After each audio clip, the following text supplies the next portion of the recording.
Sunday afternoon, Rodney called me, and we called up there and left a message, so I had to call him back. And he was real pissed off because it hadn't been done yet, didn't know what was going on. And he said he threatened that if I didn't get it done that night, that he was going to call the police and say that's what I was up there for. And he said he's going to turn me in for that.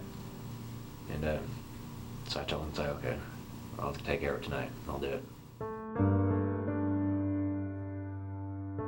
And I know Bob was lying on his stomach. His hands were behind his back. Marilyn was further towards the back of the bus. She was lying on her back.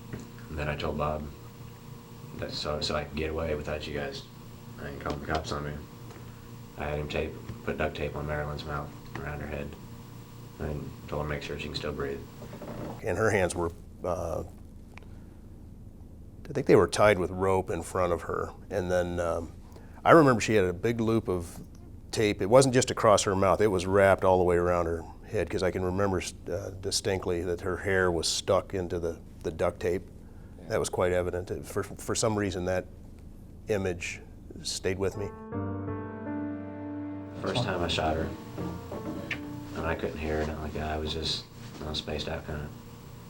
And it happened. She jumped up, and I just shot her. And I know I didn't hit her in the head because she was still crying.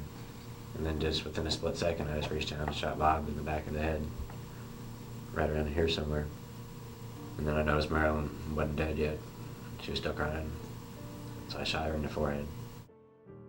Nobody really knew specifically who he was, other than that they knew he was working with the Bluer family.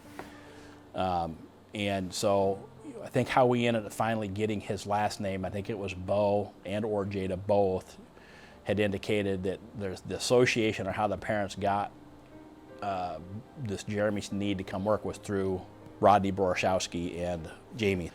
And so that's kind of where the beginning of the end was for them, because their stories just weren't, Rodney and Jamie, their stories just weren't making sense. Did you turn yourself in, or did we want going up and going and arresting you? I turned myself in. Okay, you call the police and turn yourself in? Yeah, and if you guys had been about another 5 minutes later, I'd change my mind. I think at the end of the day, he just realized the gig was up and he was caught. Well, because after I called, I was sitting there for about 15 minutes, and it was hard calling in the first place, and it was harder just sitting there waiting. He just was tired of running, he was out of money. And I think he had just reconciled in his mind that he was going to be spending the rest of his life in prison, and so be it.